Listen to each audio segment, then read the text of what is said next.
There is a kind of strength that looks impressive but collapses the moment pressure appears. And there is another kind, quiet, almost invisible, that does not announce itself, does not negotiate, and does not break.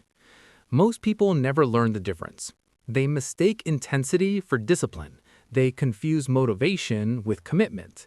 They believe strength is something you add, more effort, more tools, more routines, when in reality, the strongest systems in history were built by removing everything unnecessary. 4 centuries ago in Japan, this distinction became unavoidable. Not because the world became harsher, but because it became calmer. In the early 1600s, Japan entered what is now called the Tokugawa period.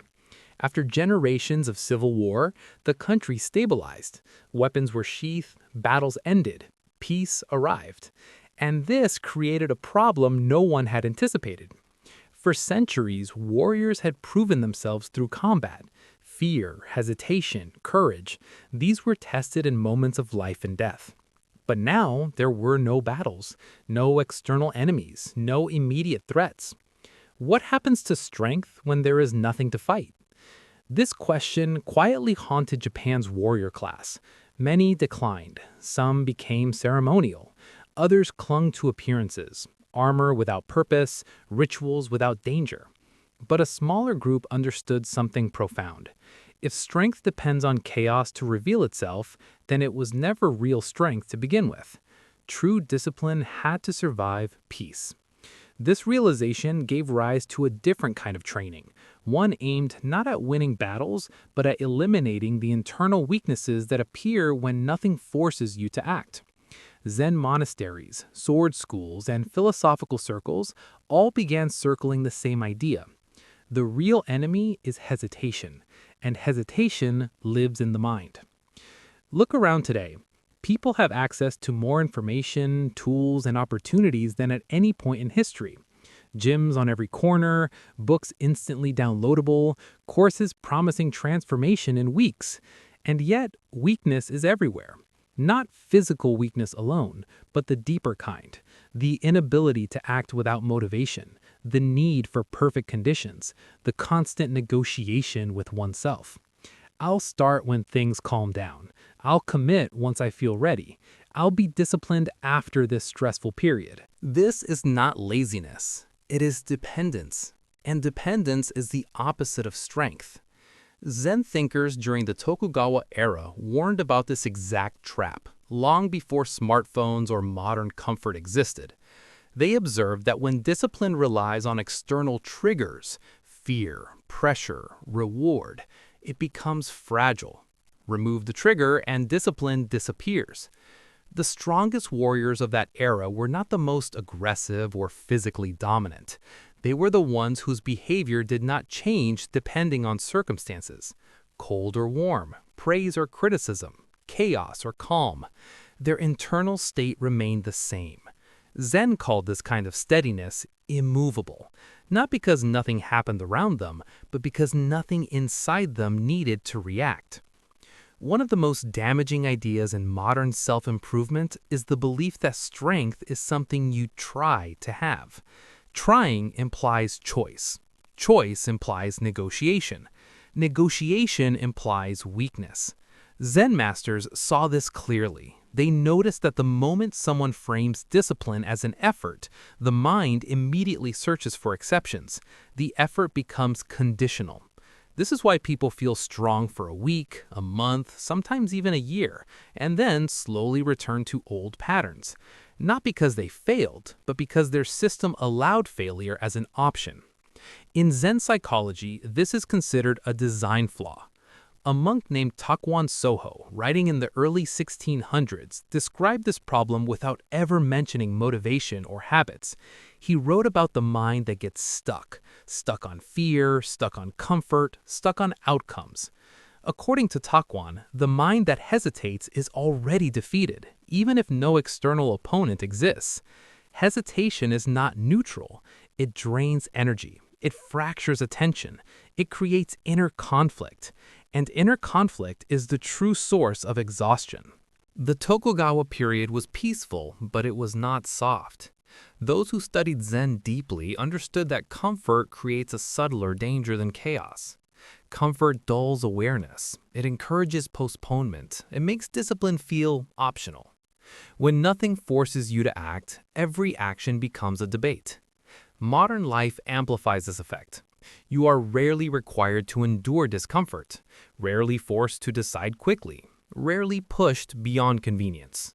As a result, the nervous system becomes sensitive, reactive, and fragile. Zen teachers observed this centuries ago and came to a harsh conclusion. A mind that is always protected becomes weak, not because it cannot endure pain, but because it never learns to act without reassurance.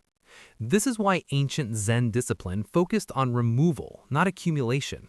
They removed excess choice, excess comfort, excess explanation, excess self-talk. What remained was action without hesitation. This is where modern interpretations often get it wrong. They take historical discipline and turn it into a checklist. Wake up early, train hard, meditate longer, push further. But this misses the core insight. The strongest practitioners were not adding more practices, they were stripping away dependencies. They trained without relying on mood. They acted without waiting for clarity. They practiced without needing validation. Their discipline did not come from intensity, it came from inevitability. Dogen, a Zen master from the 13th century whose influence carried strongly into the Tokugawa era, wrote that practice is not something you do to become something else. Practice is the thing itself. When discipline becomes identity, it no longer requires force. This is not inspiring, it is unsettling, because it removes all excuses. This kind of discipline is not popular. It does not promise quick results. It does not flatter the ego. It does not allow flexibility when things feel inconvenient. And most importantly, it offers no emotional rewards along the way. Zen practitioners warned that people often abandon this path not because it is impossible, but because it feels merciless. There is no negotiation, no motivational speeches, no exceptions disguised as self-care. Just action, repeated until it becomes natural. In modern terms, this feels extreme. In historical terms, it was considered necessary, because without this level of internal order, strength collapses the moment external structure disappears. Most people believe strength is something you add. More effort, more motivation, more discipline, more rules, more hacks. But that belief is exactly why they fail. Real strength, the kind that endures for decades, is built in the opposite direction. It is not created by accumulation, it is created by subtraction. This idea is ancient. Long before modern psychology, long before neuroscience, Japanese Zen practitioners understood something unsettling about the human mind. It collapses under excess.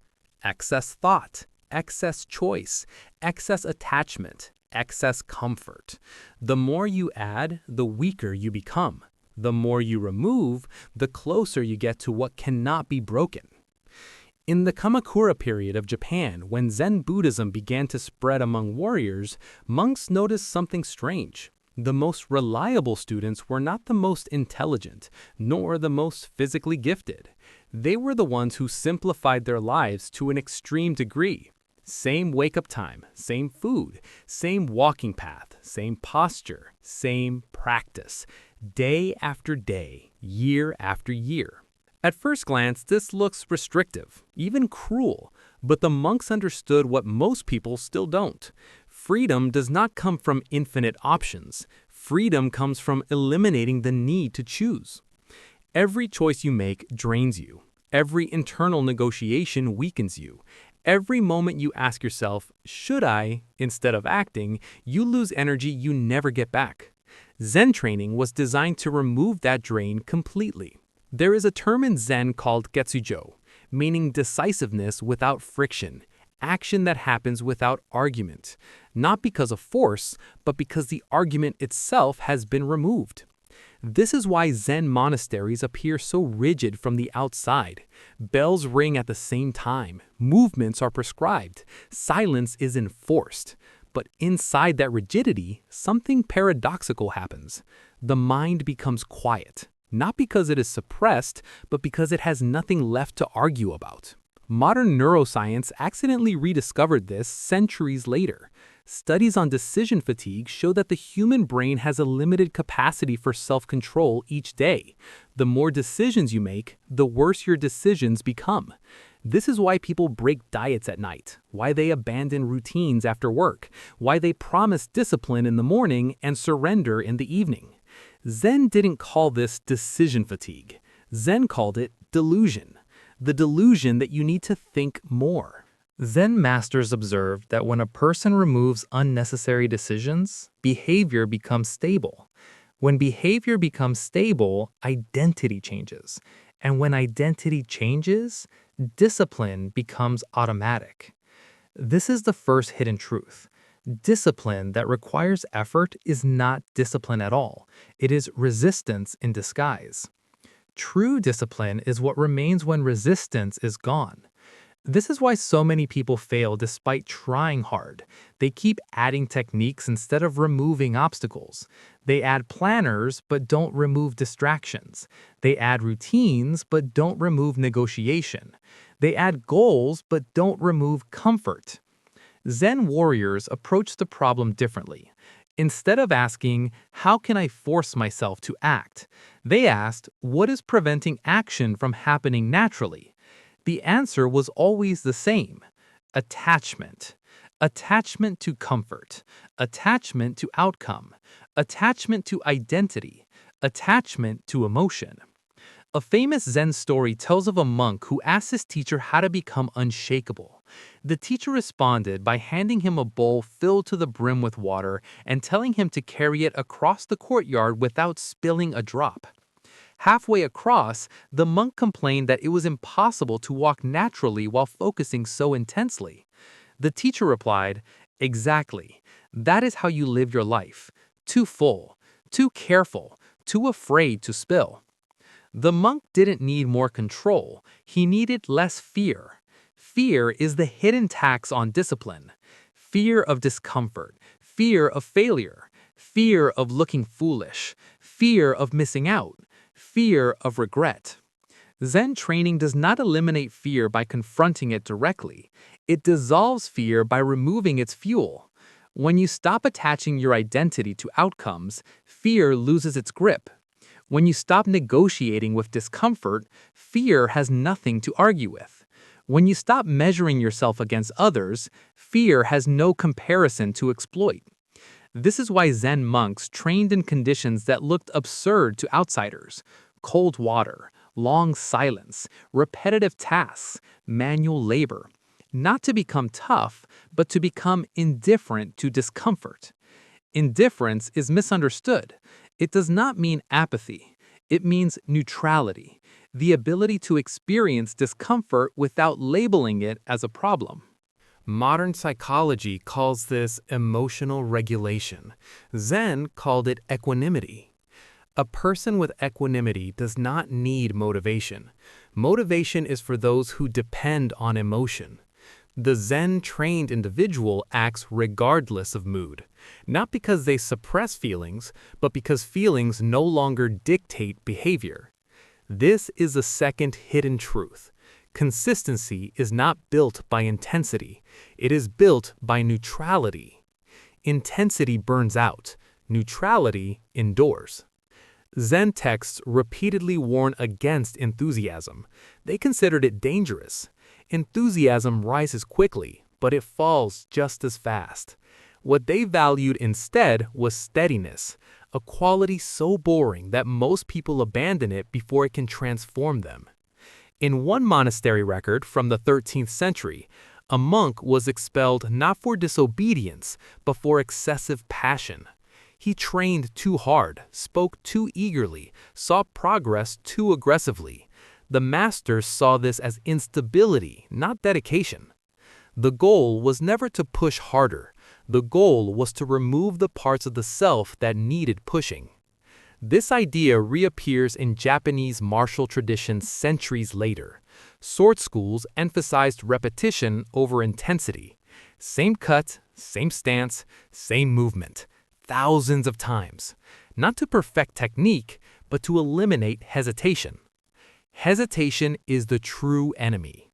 Hesitation is the gap between intention and action, and that gap is where weakness lives. Zen practitioners learn that hesitation is born from identity.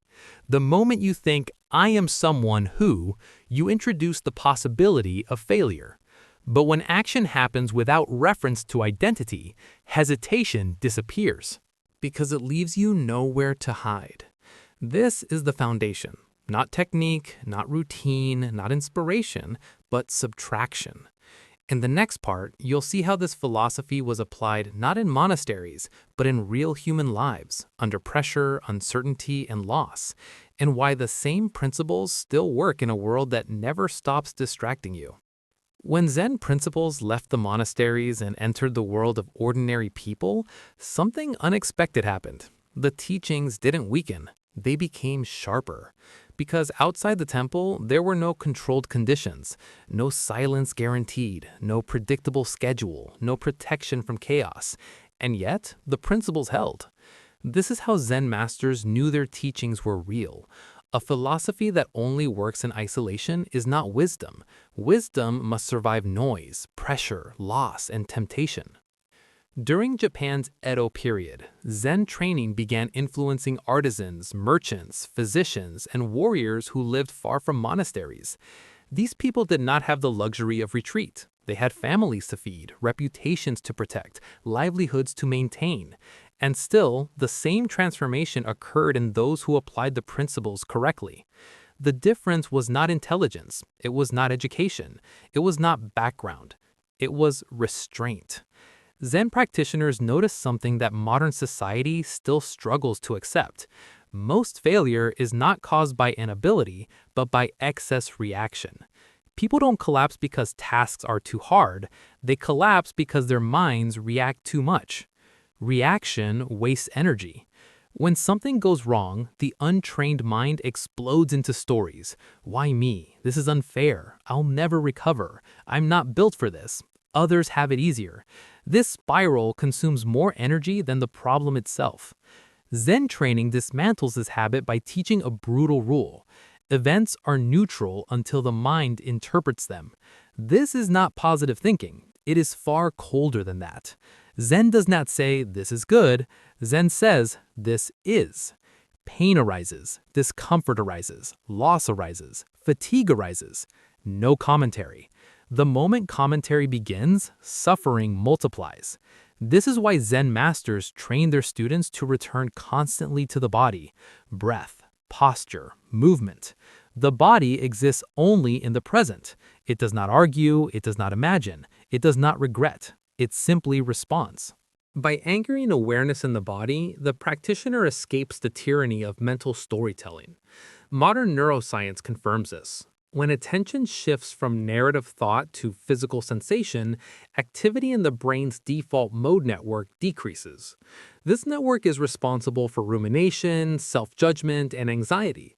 Zen did not need machines to discover this. They observed it directly. The stiller the mind, the stronger the person. But stillness does not mean passivity. This is where most people misunderstand Zen. Zen action is precise, decisive, and often ruthless, but it is never emotional. Emotion creates urgency. Urgency creates mistakes. Zen action emerges from clarity. Consider the way a skilled craftsman works. No rushing, no hesitation, no wasted movement. Each action flows into the next, not because of speed, but because nothing interferes. Zen applied this to life itself. When you remove emotional resistance, action becomes smooth. When action becomes smooth, consistency emerges. When consistency emerges, results compound. This is why Zen practitioners appear disciplined without effort. The effort was removed at the root. The root problem is not laziness, it is internal conflict. Every time you argue with yourself, you split your energy. One part wants action, another wants comfort, a third wants validation, a fourth wants escape. Zen eliminates this internal parliament. One intention, one action, no debate. This does not happen overnight. Zen masters never promised speed, they promised permanence. They understood something deeply uncomfortable. The mind resists clarity more than it resists pain. Pain can be endured. Clarity demands responsibility. When there's no excuse, no distraction, no emotional justification, you're left alone with your choices. Most people would rather suffer than face that. So, Zen training introduces discipline in a way that bypasses resistance. Instead of demanding change, it removes alternatives. The monks didn't say, be disciplined. They structured life so indiscipline was impossible. This principle was later adopted by samurai clans who lived under constant threat. Their training environments were deliberately stripped of comfort, not to make life miserable, but to make weakness irrelevant. Cold mornings, simple food, repetitive drills, silence, routine. Not because these things are virtuous, but because they reduce noise. Noise is the enemy of consistency. Modern life is engineered to maximize noise. Notifications, choices, entertainment, endless stimulation. Every one of these fragments attention and drains resolve. Zen asks a terrifying question. What if most of what you consume is unnecessary? Not harmful, just unnecessary. Unnecessary thought, unnecessary reaction, unnecessary entertainment, unnecessary explanation.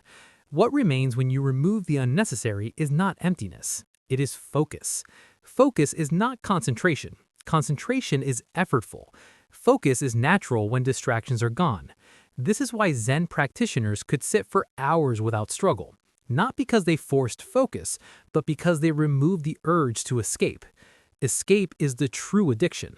Most people are not addicted to pleasure. They are addicted to avoidance. Avoiding boredom, avoiding discomfort, avoiding silence, avoiding themselves. Zen cuts off escape routes one by one. Silence becomes unavoidable. Stillness becomes unavoidable. Effort becomes unavoidable. And once avoidance is gone, something surprising happens. Resistance fades. The mind stops complaining when it realizes complaint changes nothing. This is the moment where discipline becomes identity. Not, I force myself to do this, but this is simply what happens. The Zen texts describe this as action without actor, doing without doer. Modern psychology would describe it as behavior without ego involvement. Either way, the result is the same. You stop feeling like you are fighting yourself. And when the internal war ends, strength appears. Not explosive strength, quiet strength. The kind that doesn't announce itself. The kind that doesn't seek recognition. The kind that survives setbacks without drama. This is why people misinterpret Zen practitioners as detached or cold. In reality, they are simply unburdened. Unburdened by excess thought. Unburdened by emotional overreaction. Unburdened by the need to feel motivated. Motivation is unreliable. Zen knew this centuries ago. They replaced motivation with inevitability. When something is inevitable, it does not require inspiration. The sun does not need motivation to rise. Your heart does not need motivation to beat. Zen discipline aims to reach that level of inevitability. And once you experience even a glimpse of it, returning to ordinary inconsistency becomes unbearable. Because you realize something painful. You were never weak. You were overloaded. In the next part, you'll see how this internal shift expresses itself externally, in habits, routines, and daily action, without turning life into a prison, and why true discipline feels lighter the deeper it goes. When this internal shift takes place, when resistance quiets and action no longer feels forced, life begins to reorganize itself without conscious effort. This is the point where people misunderstand Zen discipline the most. They imagine it as a rigid system of control, a harsh suppression of desire. But in reality, Zen discipline is the absence of chaos. Historically, this is why Zen was adopted not only by monks, but by people whose lives depended on reliability. Physicians, artisans, calligraphers, tea masters, and later, warriors. In every case, the same pattern emerged. Once the mind stopped oscillating between extremes, performance stabilized. And once performance stabilized, mastery followed. The tea ceremony is a perfect example. To an outsider, it looks slow, ceremonial, almost unnecessary. But its true function was never about tea. It was about training presence under simplicity. Every movement is deliberate. Every gesture is the same each time. There is no improvisation, no expression, no rush. The practitioner is not trying to be mindful. Mindfulness is enforced by structure. Zen masters understood that willpower is a poor foundation. Willpower fluctuates. Structure endures. This is why they created forms. Forms are not cages, they are containers. A form removes decision-making from the moment of action. When form exists, behavior follows naturally. Think about why soldiers march in step, not for efficiency, for unity. When bodies move together, minds synchronize. When minds synchronize, hesitation disappears. Zen applied this principle inward. When your day has a form, your mind relaxes. Most people resist this idea because they confuse form with limitation, but the opposite is true. Form eliminates friction. Friction is what drains you. Consider how exhausting it is to decide every day when to wake up, when to work, when to train, when to rest. Each decision feels small, but together they erode consistency. Zen removes these questions entirely. Wake when the bell rings. Eat when it is time. Practice when it is time. Rest when it is time. No discussion. This is not obedience. This is efficiency. Modern research on habit formation echoes this perfectly. Habits stick not because they are meaningful, but because they are predictable. Predictability lowers cognitive load. Lower load increases compliance. Zen intuited this centuries ago. But there is a deeper layer.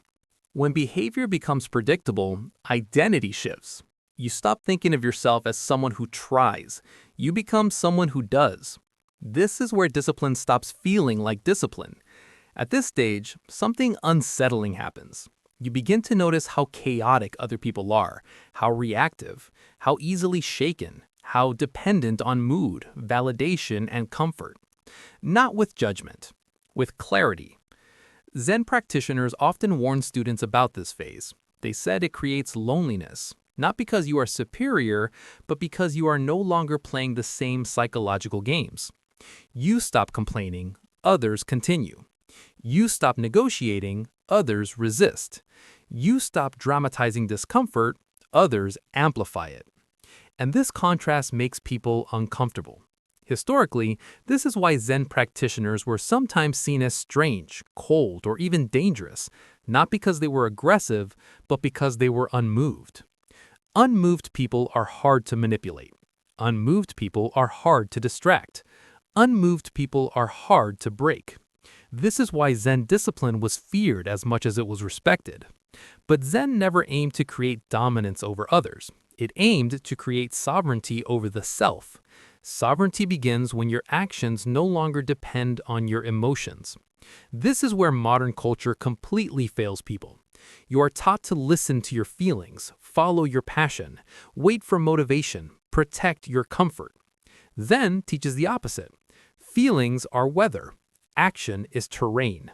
You do not build your life based on weather. You build it on terrain. Zen does not deny emotion. It denies emotion authority. This distinction changes everything. You can feel tired and act. You can feel afraid and act. You can feel unmotivated and act. Because action is no longer conditional. Conditional action is fragile. Unconditional action is invincible. This is why Zen discipline scales over time. It doesn't degrade, it strengthens. Every time you act without negotiating, you reinforce identity. Every time you act without waiting for motivation, you deepen trust in yourself. Every time you act despite discomfort, discomfort loses power. This creates a compounding effect, not just externally, but internally. You begin to experience a quiet confidence that does not depend on results, not arrogance, stability. And stability is far more intimidating than confidence because it doesn't fluctuate. People can challenge confidence. They cannot destabilize calm. Zen masters often said that the ultimate test of practice is not success, but interruption. Can you maintain form when life disrupts you? Illness, loss, failure, chaos. You do not build your life based on weather, you build it on terrain. Zen does not deny emotion, it denies emotion authority. This distinction changes everything. You can feel tired and act. You can feel afraid and act.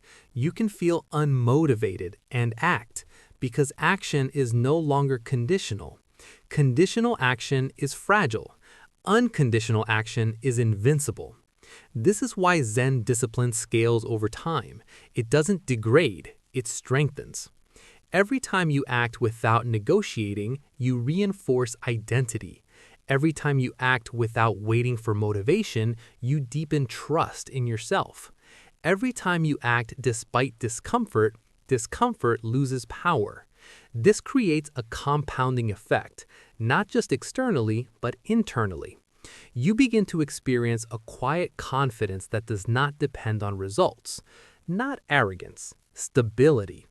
And stability is far more intimidating than confidence because it doesn't fluctuate.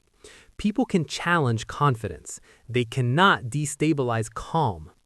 Zen masters often said that the ultimate test of practice is not success, but interruption.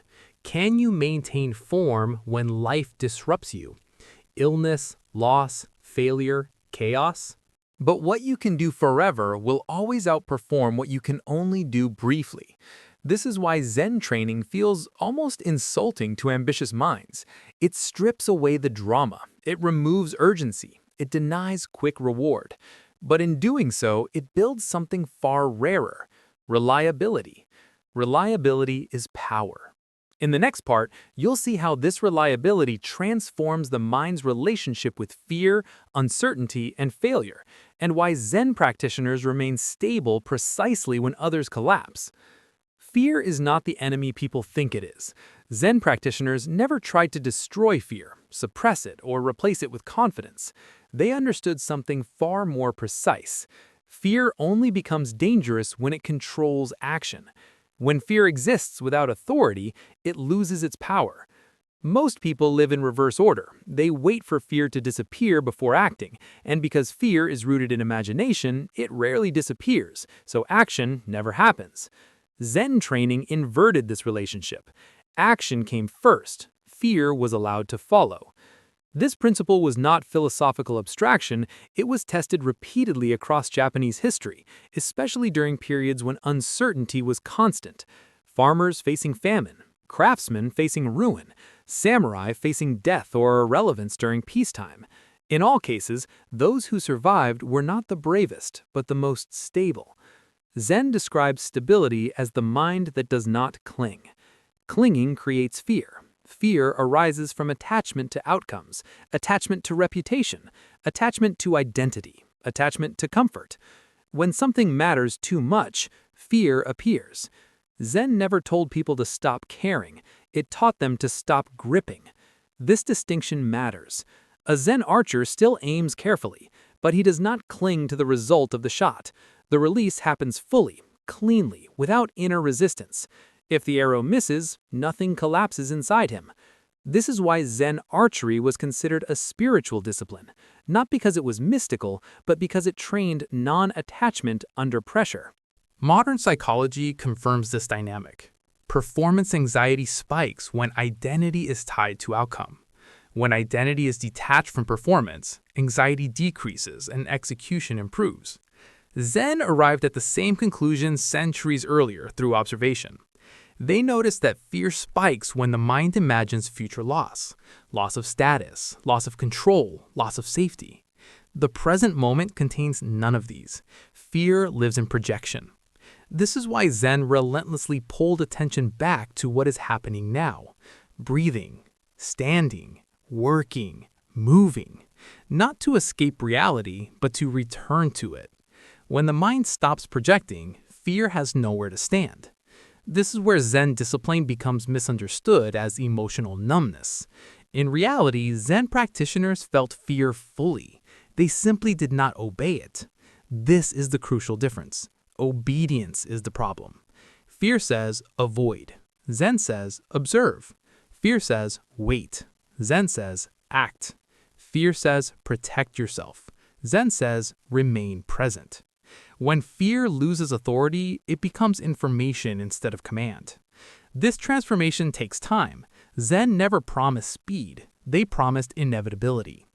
The training was deliberately repetitive because repetition trains the nervous system, not the intellect. You cannot think your way out of fear. You must experience acting alongside it until the brain recalibrates. This is why Zen masters emphasize daily practice over insight. Insight fades. Practice remains. Each time action occurs without avoidance, the nervous system learns a new pattern. What once triggered panic now triggers awareness. What once caused paralysis now causes focus. This is not bravery, it is conditioning. Conditioning without cruelty. Conditioning without force. Conditioning through consistency. And consistency emerges naturally once negotiation is removed. This is where Zen discipline becomes frighteningly effective, because it does not rely on emotional states. You do not need to feel courageous. You do not need to feel ready. You do not need to feel confident. You act because action is what happens next. This is why Zen practitioners could face uncertainty without collapse, not because they had answers, but because uncertainty no longer threatened their identity. Uncertainty is only terrifying when you believe certainty is required. Zen dissolves that belief. Life becomes something you respond to, not something you control. This creates resilience far deeper than optimism. Optimism depends on outcomes. Resilience depends on adaptability. Zen cultivates adaptability by removing rigidity in the mind. Rigid minds break. Flexible minds endure. This is why Zen teachings repeatedly warn against fixed self-images. I am this kind of person. I am not that kind of person. These statements create limits that fear enforces. Zen replaces identity with function. What is needed now? Do that. Nothing more, nothing less. When identity dissolves, fear weakens. This is deeply unsettling to modern culture, which teaches people to define themselves constantly. Labels, roles, narratives. Zen sees this as a trap. The more defined you are, the more fragile you become. The less defined you are, the more adaptable. Adaptability is the highest form of strength. This is why Zen warriors trained in multiple disciplines: sword, bow, hand-to-hand, calligraphy, poetry, not to become masters of all, but to prevent over-identification with one form. Dependence on one form creates vulnerability. Zen eliminated vulnerability by reducing dependence. This principle extends beyond combat. If your discipline depends on perfect conditions, it will fail. If your confidence depends on success, it will collapse. If your peace depends on control, it will shatter. Zen peace depends on acceptance. Acceptance does not mean surrender. It means clarity, seeing reality without resistance. When resistance ends, energy returns. This is the paradox Zen repeatedly points to. Most people exhaust themselves fighting reality. Zen practitioners move with it. This is not passive, it is efficient. The result is a person who remains functional under stress, composed under pressure, and consistent across time. Not spectacular, reliable. Reliability is the true mark of strength. In the next part, you'll see how this inner stability reshapes ambition itself, not by killing desire, but by purifying it, and why Zen practitioners pursue goals without being consumed by them. Ambition is not the problem people think it is. Zen never tried to erase ambition. It stripped ambition of its poison. Most ambition in modern life is fueled by insecurity. The desire to prove, the fear of falling behind, the need to be seen, admired, validated. This kind of ambition burns hot and fast, and then collapses into exhaustion, bitterness, or apathy. Zen identified this very early. They saw that ambition tied to ego creates tension. Tension distorts judgment. Distorted judgment leads to reckless effort. Reckless effort leads to burnout. So Zen didn't destroy ambition, it purified it. They redirected ambition away from outcomes and toward execution. Instead of asking, "What will I gain?" Zen asked, "What is required now?" This shift changes everything. When ambition is attached to reward, fear follows closely behind. Fear of failure, fear of judgment, fear of wasted effort. But when ambition is attached only to correct action, fear loses its leverage. Zen ambition is quiet. It does not announce itself. It does not chase applause. It does not demand quick results. It expresses itself through patience, repetition, and refinement. This is why Zen practitioners could pursue mastery without obsession. They worked relentlessly, but without desperation. They advanced steadily, but without urgency. Urgency is a sign of ego involvement. Zen removed ego from the equation. This is where discipline reaches its most misunderstood form. From the outside, Zen discipline looks extreme. Long hours, repetition, silence, precision. People assume this comes from obsession or compulsion. In reality, it comes from clarity. When the mind is no longer fragmented, effort feels lighter. When desire is no longer inflated, patience feels natural. When identity is no longer at stake, failure loses its sting. Zen ambition does not spike and crash, it flows. Historically, this is why Zen practitioners often outlasted their peers in art, in craft, in governance, in war. Not because they were more driven, but because they were less distracted. They did not waste energy on comparison. They did not chase novelty. They did not abandon paths when progress felt slow. They trusted accumulation. Accumulation is invisible in the beginning. Zen accepted this without complaint. Modern culture does not. Modern culture demands evidence. Zen demands faith in process. This faith is not blind, it is experiential. Zen practitioners saw the compounding effect of small, correct actions repeated over time. They understood that momentum builds quietly, below the surface, before it becomes visible. This is why Zen training emphasized patience as a form of strength. Impatience is weakness disguised as urgency. Zen ambition tolerates delay because it is not rushing toward an identity, it is simply doing what is required. This removes pressure. Pressure creates errors. Zen reduces pressure by reducing expectation. Expectation is the root of frustration. When you expect progress to look a certain way, you suffer when it doesn't. Zen abandons expectation. Action is enough. This is why Zen texts rarely celebrate achievement. They celebrate correct form. Form over outcome. Outcome is unstable. Form is reliable. When form is correct, outcomes eventually follow. And when they don't, the practitioner remains intact. This is the ultimate freedom Zen offers. Not success, independence from success. This does not make people passive. It makes them relentless, because nothing discourages them.